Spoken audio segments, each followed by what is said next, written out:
Welcome to the Close the Chapter podcast. I am Kristen Boyce, a licensed marriage and family therapist with a private practice, Pathways to Healing Counseling. Through conversations, education, strategies, and shared stories, we will be closing the chapter on all the thoughts, feelings, people, and circumstances that don't serve you anymore and open the door to possibilities and the real you. You won't want to miss an episode, so be sure to subscribe. I'm so excited you're here for this week's Close the Chapter podcast. I am in awe that this guest is on the podcast. I first got introduced to her way back when I became Dr. Brene Brown trained, and we were introduced to self-compassion in Brene's books. And it was Dr. Kristin Neff's work, because she's a pioneer in self-compassion, that Dr. Brene Brown would talk about. And then I heard her speak at one of the trainings I was at for The Daring Way. And I love her and her work. And she's on the podcast. I know, I'm getting so excited. I just cannot tell you how amazing this interview was. And I feel like a kid in a candy shop. Like, this is one of the guests that was on my kind of bucket list of guests. And she's on the podcast. You'll want to listen to this episode so many times because there's so much depth of information in this one podcast. So save it, bookmark it, send it to those people in your family, start integrating it in your life. It will change your family system, your parenting, your relationship with yourself, your trauma, the shame, the stories that you tell yourself. It's going to transform you to become more free, to speak up, be your authentic self, love yourself, because we can say, oh, just love yourself, but a lot of us don't know how to do that when we talk about it on the podcast. So let me introduce you to Dr. Kristin Neff. She spells her with an I-N. I spell mine with an E-N. We talked about that when we first got on. And let me share the wealth of, I hate the word credentials, but her background with you. She is currently an associate professor of educational psychology at the University of Texas at Austin. She's a pioneer in the field of self-compassion research, conducting the first empirical studies on self-compassion more than 20 years ago. She has been recognized as one of the most influential researchers in psychological history worldwide. She is the author of best-selling book Self-Compassion, and her latest book is Fierce Self-Compassion: How Women Can Harness Kindness to Speak Up, Claim Their Power, and Thrive. Along with her colleague, Chris Germer, who's amazing as well. If you ever want to learn more about mindfulness and self-compassion, he is a pioneer also. She developed the empirically supported Mindful Self-Compassion program and founded the Center for Mindful Self-Compassion. They wrote the best-selling Mindful Self-Compassion workbook. You'll want to get her books. The first book I ever got was Self-Compassion, and then she wrote the mindfulness kind of workbook. Then she wrote the latest one on Fierce Compassion, and she shares she has a new book in the works, and she reveals that in the working title on this episode. We just had a deep dive into self-compassion, and I talked to her a lot about all of our negative thoughts that we have about ourselves, our shame and not feeling good enough and not loving ourselves. And then our children, maybe it's your grandchildren, if you work with kids, and how they're really struggling to love themselves because of comparison in social media. So without further ado, so excited, here is my interview with Dr. Kristin Neff. Share, tag, post, let me know what you think. Here it is. Enjoy. Welcome to this week's Close the Chapter podcast. I am beyond thrilled. This might be one of my most excited guests that I've ever had on the podcast. I've had many wonderful ones.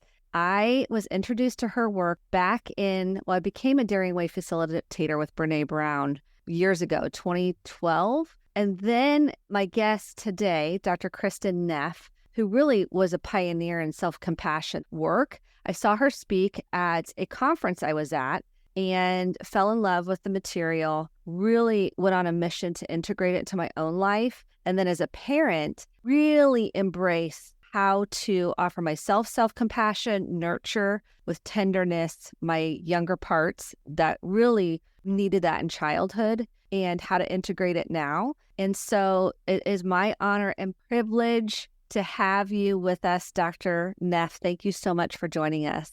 Thank you so much, Kristen, for having me on. I'm happy to be here. We were just chatting about EN, Kristen with an EN and an IN. You get the IN or EN, I get the IN. That's right. Here we are.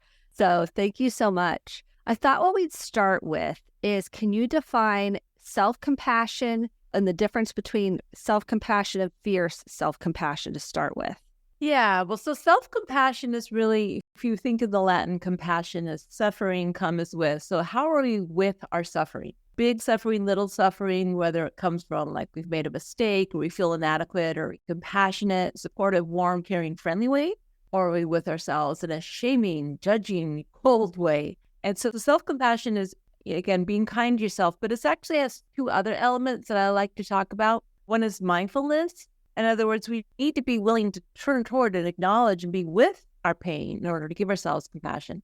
Normally, either we try to repress it or not face it, or we get sucked up by it. We kind of get lost in it. So we need a little perspective, like to step outside of ourselves and say, you're having a hard time. Can I help? So mindfulness is necessary. And also really important, what makes it compassion and not pity is a sense of connectedness to other people. So self-pity is poor me. If I pity you, it's poor you.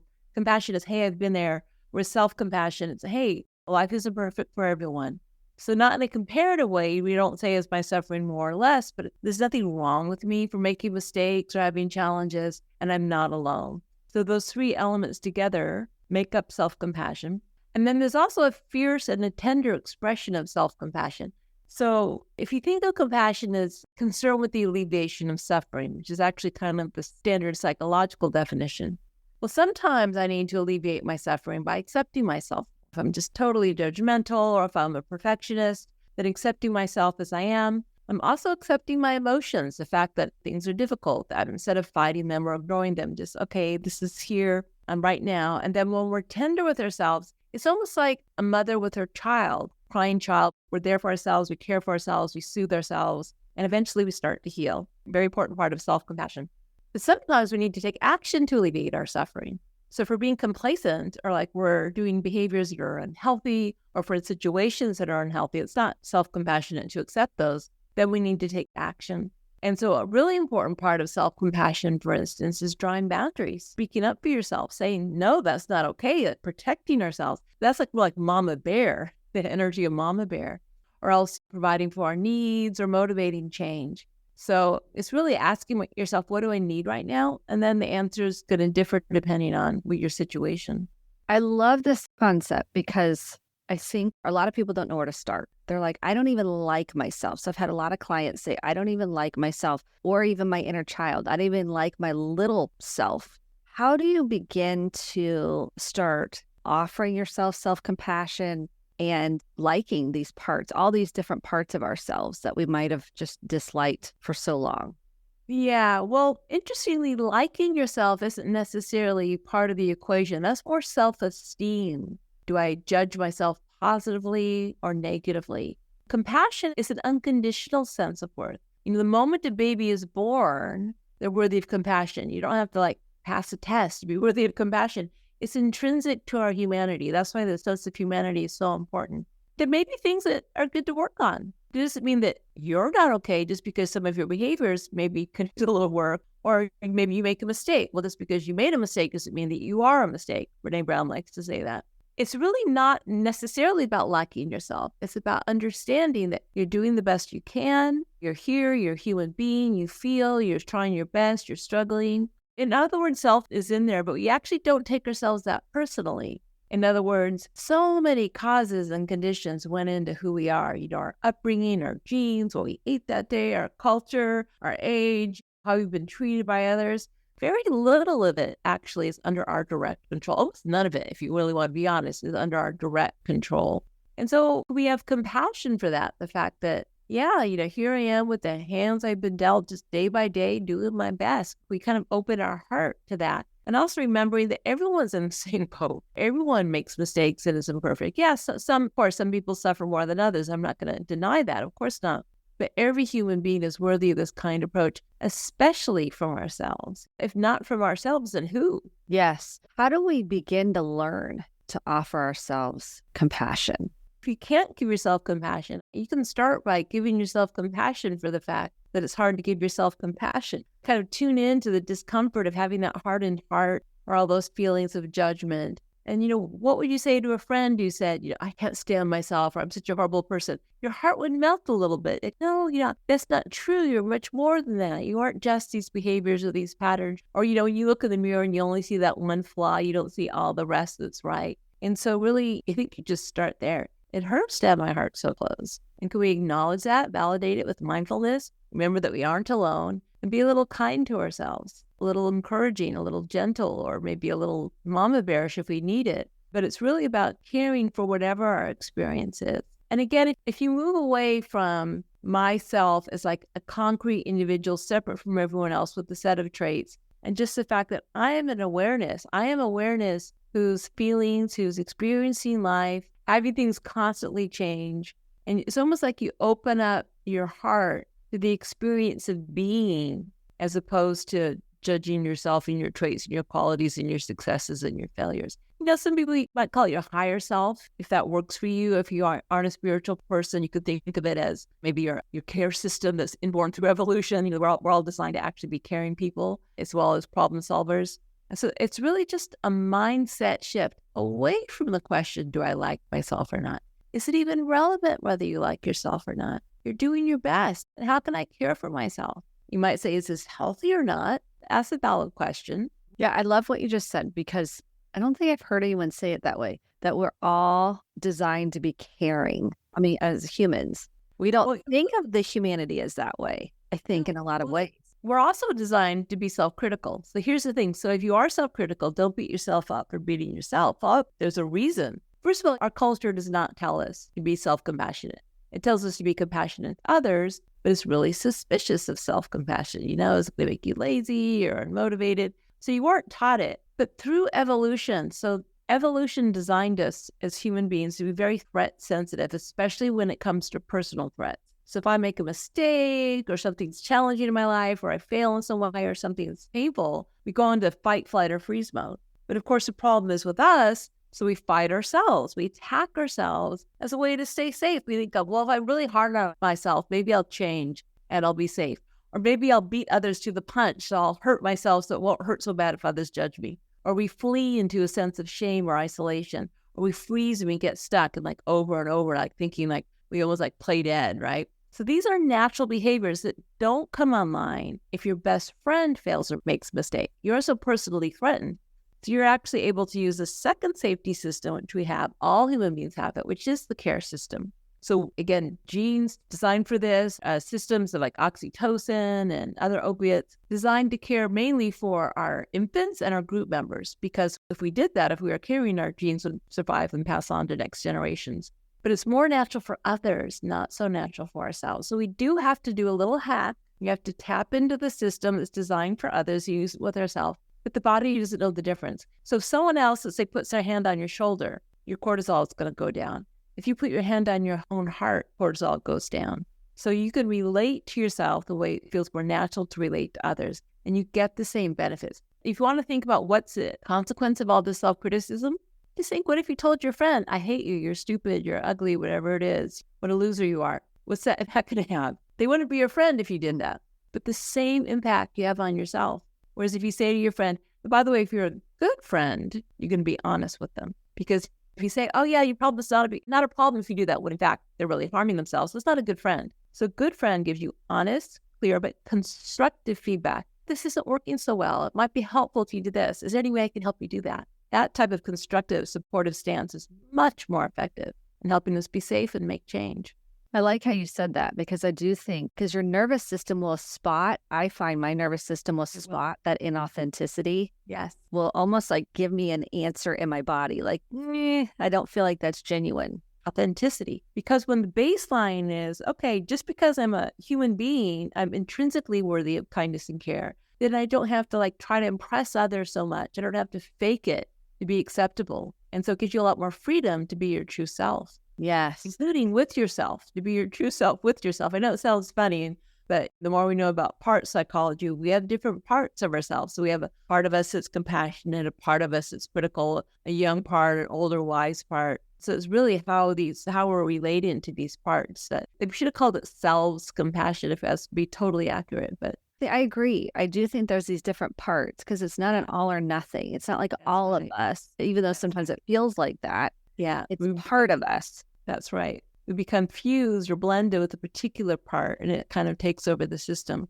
Yeah, so it's a little internal family systems-esque. Right, exactly. Yeah. Yes. Let's jump into, because I know many listeners are parents or grandparents, or they're working with kids in some capacity. And what I'm gathering with working with teens and family systems, because that's my passion, I love family systems, I see so much self-criticism and this, I'm not good enough, so shame and comparison, and it is deep. It is deep. They get on the social media and immediately their body has a response. It's horrible. We thought we had it bad, right? Oh my gosh. So much worse. Yeah. It's like even my son. So my son has autism, which maybe it changes a little bit, but he's actually very self-critical. He knows to be self-compassionate, but it's a natural response because when he feels threatened, it's like his first reaction is, I'm afraid someone's going to beat me up, or he sees these cartoons of the weirdos getting beaten up. So he's afraid, so he beats himself up first. It's kind of just so he can have some sense of control. And so it's a natural response. We shouldn't judge ourselves for it, but it's not very helpful. And so the thing with teens and with kids, first of all, it kind of makes sense. These are common sense ideas. If you ask a teenager, would you say this to your friend? Would that be very helpful? They'd probably say, no, actually, it wouldn't be very helpful. So I think they can get it logically. So in terms of practicing it, really just the more it's modeled and embodied by parents and caregivers, the better. Right? So you can't tell your teenager, you should really be more self-compassionate. That's one more thing I got to do. But so first of all, if we embody self-compassion, here's a really cool thing. We've probably heard of interpersonal neurobiology, Dan Siegel's work. We just know a lot about empathy in the brain. And we actually read others' emotions at the pre-verbal level. It doesn't really matter so much what they're saying. Our brains are designed to pick up what other people are feeling. So if you're a parent, and maybe you don't criticize your kid, maybe you're pretty good about that, but you criticize yourself either out loud or even internally. Then first of all, let's just talk about internally. Your mind state, your kid is picking up on. So if your mind state is frustrated and angry and shaming, then you're embodying that and your kid's picking up on that. But if your mindset is, well, I'm doing the best I can. I'm an imperfect human being. This is how we learn. So then be kind to myself. Then your kid's picking up on that with their mirror neurons. And then you add into that outward modeling. I mean, a lot of parents, you break your grandma's precious vase and oh, I'm such an idiot. And you're really saying that because you're hoping that the other person doesn't call you an idiot. Moment when you break grandma's precious vase, a bottle, self-compassion, oh, I love that vase. It was my favorite. Oh, it's so sad. Well, it happens. Maybe I'll try to be more careful next time, or if I should have, maybe put it somewhere different. You model, first of all, feeling compassion for your mistakes, acknowledging them, and taking responsibility and doing something, but not beating yourself up for it. And then when you model that, there's actually research that shows we pick up what parents say. If they model self-criticism, we think, oh, that's a really good way to be. If they model self-compassion, oh, that's a good way to be. You can't totally control it because so much of this is biological, but you can help. And so my son, well, he also has OCD in addition to autism. He's challenged that way. So we have little scripts. When his brain acts up, we say, tricky brain, I know you're trying to keep me safe, but it's actually not helping. I am worthy of kindness and care and support in this moment. Sometimes you need to say little things like that because, again, the brain's going to do its own thing. But it can be something that's learned. He's pretty good now. He'll put his hand on his heart and do everything. So I love that. I like scripts. I like the idea of scripts. I was an example of this. We just got a new truck. My husband had gotten a new truck for his company car, and it had one of those steps that comes out automatically. I didn't know that. I'm I open the door, boom, the step comes out, hits me in the knee, in the shin. And I've got bags of groceries. And my daughter's with me at the time, she was younger. And I go, ouch, oh, sweetie, you're going to be okay. And I'm talking to myself. I literally was you're okay, sweetheart. I know that hurt. It was an automatic response just came out of my mouth. And I just go, okay. And I set the groceries out. She goes, Mommy, you're talking to yourself so kindly. I said, that's how I heal when I get hurt. I feel better when I cut. And she goes, she's a teenager now. She has not forgotten that moment. She's remember when that, and it's those little moments. Think how powerful that was. You probably yes. the course of her adolescence. doesn't make everything go away, but it's a tool she has, a resource she has to fall back on. And then now she'll go, Kate, it's okay. That's her name. She'll go, Kate, it's okay. And she'll talk to herself out loud. Like she'll go, you don't need to get worked up over this. It's all right. And she's like internalizing a voice. And it, like you said, she still has comparison and shame and things like that. I'm now seeing the fruition of really doing my own work around it and how that's translated into parenting. And the thing is, when shame arises, you can give compassion to that. It's like you start wherever you are, whatever's arising. If shame or self-criticism or fear of failure is arising, then you give compassion to that. You can give compassion to anything that's arising in the moment. What are your biggest challenges with it as a person, as a human, just to humanize you? Like, what are your biggest challenges with self-compassion? Yeah. So, I mean, it is pretty instinctual for me. But for instance, self-compassion is pretty instinctual, but do I make mistakes as often as ever? Absolutely. So reactive anger is kind of one of my things. It's just in my hardwiring. So what I love, I get really passionate, but sometimes I just get just too much of an edge. Yes. And then shame arises. Spiritual retreat. And I started like getting angry at my teacher and talking to people. I was like, here I am on a meditation retreat and it's still happening. Like shame arose and I just, so it still arises. It's not like it stops. But I could give compassion to myself for it. Instead of like buying into the story that I'm a horrible person and that I might as well give up now, it's like, well, you're an imperfect person. Things arise. We aren't in total control. And I could work with it. But sometimes I do have to remember, because again, I think internal family systems is a wonderful model. When a part takes over, we don't always have access to that self-compassionate part. Sometimes you have to remember it. But fortunately for me, it's fairly vigilant. Won't take too long before I remember compassion. But it doesn't make the pain go away. It does make you stronger so that you can hold it more efficiently and more helpful, a lot more helpful.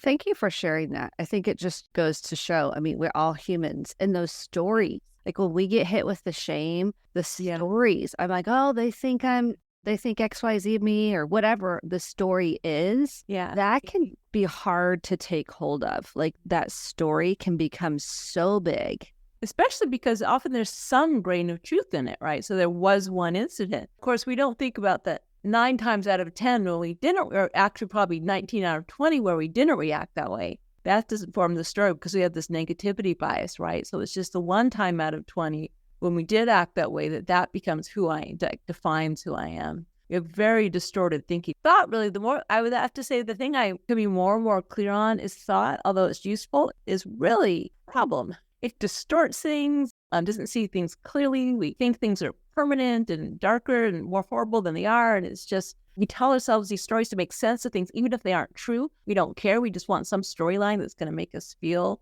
I don't know. I think like if you look at a lot of our politics today, it's people telling themselves stories constantly. What if we could just drop out of it and just be? What's really happening? Oh, I see. The sun is shining. I'm alive. There's energy flowing in my body. I'm pretty healthy in this moment. And that's actually, anyway. I think the stories can be a defense almost. Do you think that? Well, yeah, because if you try to protect us. Family systems is like a manager part. Yes. Our prefrontal cortex, right? It evolved to be a problem solver. So whenever we feel any sort of threat, we go into problem solving mode. And our stories, we kind of solve things in our minds, even if actually 9 times out of 10 or at least often it makes things worse. It actually doesn't help. Many, many times it makes things worse. It doesn't help. Here's the interesting thing. Our underlying motive is usually always care. Because if we're trying to be safe, it's because we care about ourselves. So even people who are horribly self-critical, the reason they're horribly self-critical is some part of them thinks it's helping to keep them safe, which is a form of care.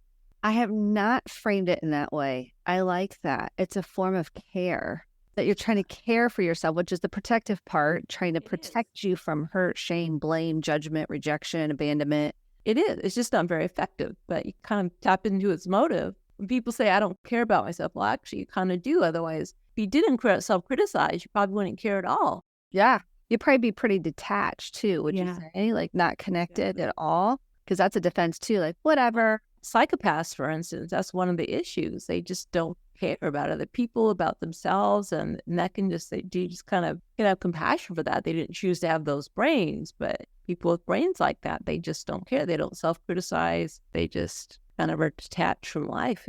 Yeah. Which is like a survival state that they're stuck in some ways, would you say? I'm not a clinical psychologist. I don't know enough to say, but I just know that there is a brain difference. Yeah, it's interesting. When you wrote your first book, let's talk about the journey to your books, because you've got 3. I mean, you've got, if you're including the mindfulness workbook, would you include that in there? Okay. Yeah, sure. Yeah. Okay, so 4, but that's 4. Okay, tell me the 4 and then the evolution of how they evolved. Yeah. And then I'm also writing a 5th right now.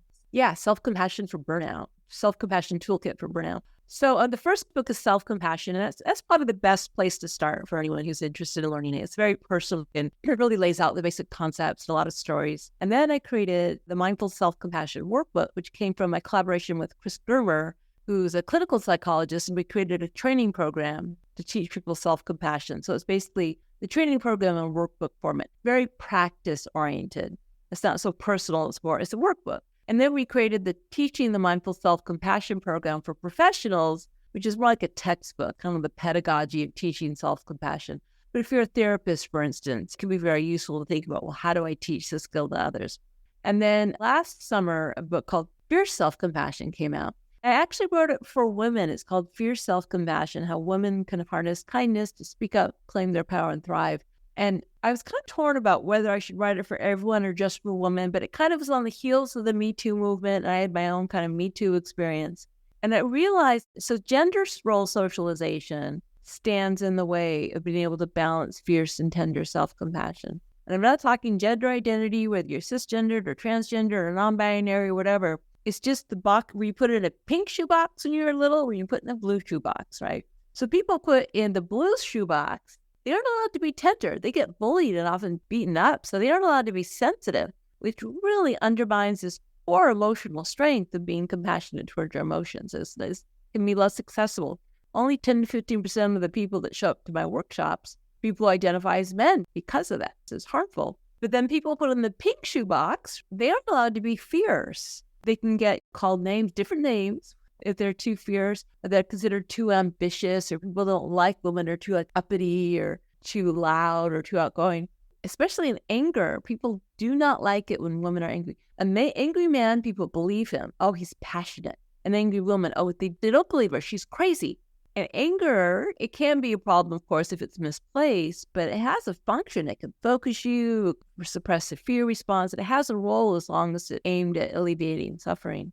And I think one of the things I noticed in my own kind of story in terms of this man was kind of abusing people sexually, one of those stories, the people weren't speaking up and had a hard time getting angry about it. And that's because it's been so socialized out of us. Oh, let's see the best in people, or, I don't want to say anything. I don't want to rock the boat. And that's partly, not that women have, share any blame for it, but that's partly what allows it to continue is people aren't willing to speak up. Then, how are we ever going to stop the problem? And so that's really where that book came from. And so it talks about the history of patriarchy and, how it's not an accident that women's anger has been suppressed, because we're a lot easier to control when we don't complain, aren't we? Or we don't get angry about things. So I had to write the book. And then the book I'm writing now, like I say, it's going to be called, we aren't sure of the exact title yet, but it's the Self-Compassion Toolkit for Burnout. More like the workbook, it's practice focused, but specifically how to deal with burnout is such a huge problem now in society. Huge. So I love the evolution, because it seems like your evolution too, like your journey. Whatever. So all of it really comes from my own journey, my own personal life. I love that, because it seems like you feel more empowered. Like as you have kind of continued on the self-compassion journey, it has empowered you to find your voice, happen, and be okay with feeling all your emotions, including anger. So that work really, can be for some people, like this is the work, like it empowers you to be more of yourself, find your voice, set you free. I find particularly women, but men too, that have been abused in some way, they are so afraid. It's almost like our bodies go into freeze, as we know, to protect ourselves. Yes. And I really believe in your work that self-compassion can help you unfreeze. Absolutely. Can help you unfreeze, it can help you get unstuck. Often what also fear freezes us, shame is a big one that gets us sticky. When we feel shame, such an uncomfortable emotion, we don't even realize you're feeling the shame. And if you look at things like depression or anxiety, usually there's some vein of shame in there. And self-compassion is actually the antidote to shame. So instead of feeling judgmental, isolated, and identified, I'm a bad person, we feel kindness, mindfulness, and a sense of connectedness to others. So it really unravels shame. That's another thing the research shows. The shame is so powerful. I mean, it just takes you down the rabbit hole. And yet you feel like you want to hide. We need to have compassion for shame. We aren't alone. We're only human. This isn't all of us. It's just a part of us or just a behavior, and some kindness. And the moment you do that, shame starts to unravel. Yes. How did you get partnered up with Chris? Because I'm always curious in the journey of how people like find each other on this journey of life. You guys were meant to find each other. How did that all happen? So in 2008, there was the Mind and Life Institute, which is founded by actually the Dalai Lama and Richard Davidson and some other people, had the first silent meditation retreat for scientists. And so I signed up for it, and Chris Gerber, I didn't know at the time, signed up for it. And he contacted me and said, "Oh, Kristen, I love your work." It was near him in Boston. "Do you want to ride?" And he said, "Sure." And so we met. And yeah, it was meant to be. It's been, I like to say, it's my most functional adult male relationship. It's been a great I can see that. I feel that with you too. You have you're modeling what it looks like to have healthy communication. In writing this book, we butt heads sometimes, but we can work through it. It's okay. We can talk about it. Usually whenever we butt heads about something, it always comes out better. Because he's got a good idea and I've got a good idea. And that's why resolving it leads to something better. So. Yeah, I love that. One of the things I think people struggle with is communication. They don't know what to say. They don't know how to say it. They're afraid to speak up because they're going to hurt someone. Someone's going to get mad at them. Someone's going to get dysregulated. How does self-compassion help with communication and finding your voice? One of the things it does, and it's funny, my book, Fear Self-Compassion, in some ways with me, because I'm not afraid of what people think of me. And so that's why someone with reactive anger, so my thing is how to integrate the tenderness with it. But I will say there's strength in that. If you look at what I've accomplished, part of it's because I'm not afraid to put myself out there and I'm not afraid to speak up. And part of that is because I have self-compassion. So when you aren't afraid of people's judgments of you, because your bottom line is, I'm okay because I'm a human being and I'm imperfect. And it doesn't mean free reign to cause harm. Obviously I'm a very caring person. So it's something that an edge I'm constantly working with. But it absolutely, if you know that the bottom line is you're okay, and it's okay if other people don't like you, and that your worth isn't determined by whether or not people like you or think you're nice or whatever, gives you a lot of freedom. Yes. I also see with couples, if maybe one person goes into anxiety, like that's their default, and then one person is bent towards shame, and the shame they might get angry. The thing is, self-compassion is good for all of it because it's really just looking honestly at what's happening. That's the mindfulness. Remembering that you aren't alone. This is part of being human. There's nothing wrong with you for doing this. This is how humans work. It really helps. And then kindness and support. What do you need? What would help right now? And what you need can be different depending on your patterning, the way your brain works, your childhood history, your culture. I need to be kind to myself. It's going to look quite different. And giving yourself permission to say, what's true for me? Even asking the question is half the battle. So where does someone begin with, what would be one mindfulness exercise that you think is probably the most important one you've taught over the years for someone to begin? So probably the easiest one is what we call the self-compassion break. Actually, they do it in research. If you want to know how to bake a self-compassion cookie, here are the ingredients. 1 part mindfulness. So in other words, be turned toward the fact that you're hurting. This hurts. Validate it. Look at it. Bring it into your awareness. I'm not alone. 1 part common humanity. Remember, there's nothing wrong with you. You aren't the only one. If you kind of think of all the millions of people in the world, probably going to do something similar. So letting go of that fake sense of isolation. When kindness can be just simply, what would I say to a good friend I cared about who's going through the exact same thing I'm going through? And usually much more experienced at being kind to others. So usually you know what to say. And then you make a U-turn and you say it with yourself. So if you can remember those 3 things. I highly recommend your quiz to the self-compassion quiz. Yes, I created a scale to measure it. You can go to my website, selfcompassion.org, and you can take it. I'll give you a score. And even just asking the questions can be really informative. Like, I never thought of that. What? I often give it to my clients. I'm like, let's start with this. And then I love the exercise you just taught because you have lots of resources on your website. You are filled with so many resources.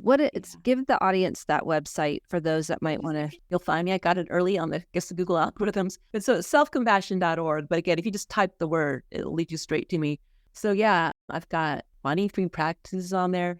We have like a 5-day self-compassion challenge you can sign up for. Got all my books. We've got some, and I'm actually going to be starting in a couple of months a self-compassion community, which will have like dialogue discussion boards and meetings with me. So that's kind of an exciting new project to get a little more of that. Sangha, his community, helps a lot when you try to practice it. The best way to practice is with others. So I'm launching that. That's exciting. I think community, people are craving community of people that are doing the work together. Yeah, exactly. So I'm excited for that. That'll be great. So if you're on your mailing list, then people can will find out about it. Yeah, just join my mailing list. And I also send out a blog, a little video every month, usually with the practice. Fantastic. I try to give away stuff as possible. You're very generous. You know, I'm really very generous. And your books are filled with so many practical resources. Yeah. So it's one thing to have the theory, and it's another thing to say, okay, now how do I really implement this in my life? Exactly. And you have to understand it. Exactly. You have both, which I love. What are the top 3, would you say, most important concepts of self-compassion or fear self-compassion that you could share? Like just your top 3. So one that I haven't discussed is called backdraft, which is an important concept because sometimes actually when we open up our hearts to ourselves, we think, oh, I'm going to feel so good. Actually, sometimes we feel bad. There's like backdraft. A house is on fire. If you open up the doors, the air goes in and the flames rush out. And so we think we're doing it wrong. We're actually doing it right because what's happening is we're opening up our hearts and all the pain that's been stored in there starts to come out. So it's not a problem just to realize it's normal, but it's a signal also that you may need to slow down a little bit if it's too overwhelming or destabilizing. You might need to just kind of titrate how much do you let in, how much do you open to, go more slowly, maybe get a therapist to help you through it. So that's an important concept. Another really important concept is call it the paradox. We give ourselves compassion not to feel better, but because we feel bad. In other words, self-compassion is not like we're sprinkling powdered sugar on everything to make ourselves feel better. Because if we do that, we aren't really accepting the fact that, we hurt. So we do it just because we hurt, fully accepting that we hurt. We don't do it as a self-improvement project, fully accepting that we're flawed human beings. And we're kind to ourselves because we're flawed human beings that hurt. Actually, often that we do are able to more just change. But if that agenda is that we don't accept ourselves or our emotions, it's not really self-compassion. So that's an important concept. And maybe just one last concept I like to say, it's really helpful to drop out of your head into your body. Because our head, the thoughts is where the storyline is of how bad I am, how bad my life is. Your body is just, first of all, it's always here. It's always right here, right now. And it's actually an important conduit for self-compassion because just physiologically, babies, we are born to respond to, for instance, soothing and supportive touch in a way that activates parasympathetic and nervous system, deactivates sympathetic response. So using your body, putting your hands on your heart or your face, or just try not to just think about it so much, but just feel it as a physical sensation. Use any sort of physical touch to ground you to stay compassion. Those are really helpful. I wanted to just expand one moment on something you said. Do you think people can do bypassing? Because that was just somewhat what you were saying. You can misuse anything. You can misuse the truth. You can misuse philosophy. You can misuse self-compassion or mindfulness. You can misuse spirituality. The human brain, we're funky monkeys. We can misuse anything. So it's always good to check in. Am I being self-compassionate, as again, to do away with my difficult emotions or to be a better person? Well, then maybe you want to rethink. Or to be self-indulgent. So if you really care about yourself, you're not going to choose the easy way out. You're going to say, I need to work on this because that's caring. And if you just say, oh, it doesn't matter, I'm going to be self-compassionate, you aren't really being self-compassionate. You're, again, bypassing. You have to always be careful of that. And again, no matter if it's self-compassion or whatever it is you're looking at. That's a very good point. How do you know if you're bypassing? What would be the tells if you're bypassing using you ask yourself that question. Am I doing this to feel better or am I doing it just because I feel bad? If there's a subtle agenda, then maybe you want to rethink it. Again, not that we don't do things. Yeah, of course we do want to take action, but can we take action while fully acknowledging that right now things are imperfect? We'd be okay with that. And if you can't, then that's a good sign that you're bypassing. So accepting the moment as it is, accepting the pain. And accepting ourselves as we are. The maybe my behaviors. Yeah, of course I want to help my behaviors. I want to be happy. But define who I am, and they don't define my worth. So we need to hold both together. I think that's an important concept with burnout too, because if we spend a lot of energy trying to just feel better, then we're not really Exhausting ourselves. We're exhausting ourselves. Yeah, We're hustling in a way that we're like, oh, I'll just use self-compassion and then I'll feel better. Yeah, exactly. Yeah, instead of really, then it's just powdered sugar, which can exacerbate you feeling exhausted because like, I still don't feel good. Well, that's because you're like trying so hard to put yourself in this good place. That's right. Or be this good person or whatever you're trying to shift intellectually versus embodying it. Exactly. Yeah. Yes. Well, is there anything else that we missed that you feel like is important to share? Maybe just one last point is the number one block to self-compassion is people think will undermine their motivation. They don't understand fierce self-compassion. The research shows it's absolutely not true, but it shifts the reason trying to achieve because you'll be a better person or because you aren't acceptable. You try to achieve because it'll make you happy because you care about yourself. And that allows you to be more okay with failure, which allows you to learn from your failure because failure is our best teacher. And it actually helps improve your performance when you can learn more and try to figure out, okay, well, what did work so well? How can I improve that? As opposed to I'm terrible and shaming yourself, which really is very helpful. So that's just a big one for people to keep. I think that's a really important point. How did you get to the point where you didn't care what people thought? I mean, you care, but you're not like driven by what people think. I think this is a big one for people. Well, I think the years of self-compassion practice, that's really one way it paid off as I got older. It's like, that's my bottom line. Of course, I want people to like me. It's not like I don't, but it's like, it's my worth. I know my worth is dependent on it. And that's freedom. That's one of the biggest things self-compassion has given me. It's been 25 years now of practice, so it's been some fruits. I think that's the bottom line of what it offers you. The freedom of knowing and connecting and embodying your worth and value, like needing it externally. So if someone doesn't like you, no, that doesn't feel good. And you know you're still okay. That's right. You're still lovable, and regardless of how the person responds or... Well, especially because if I could love myself. And so it's like the source is internal as opposed to external.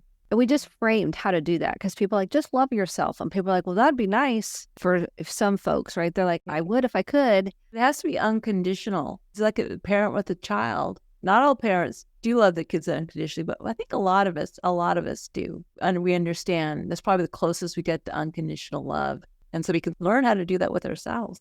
Thank you so much for sharing your heart, your loving energy, your wisdom, and your authenticity. And think that is, you're showing us, this is the byproduct of you doing, like you studying this and doing this work and teaching others. Like you're showing us this is the freedom you find in self-compassion. So thank you so much. I encourage everybody to get the books and begin to integrate it into your life and just notice the differences. So thank you, Dr. Kristin Neff, for being here today. Have a good day. Thanks, you too. Thank you so much for listening to the Close the Chapter podcast. My hope is that you took home some actionable steps along with motivation, inspiration, and hope for making sustainable change in your life. If you enjoyed this episode, click the subscribe button to be sure to get the updated episodes every week and share with a friend or a family member. For more information about how to get connected, visit Kristen, Kristen, Boyce, Boice.com. Thanks and have a great day.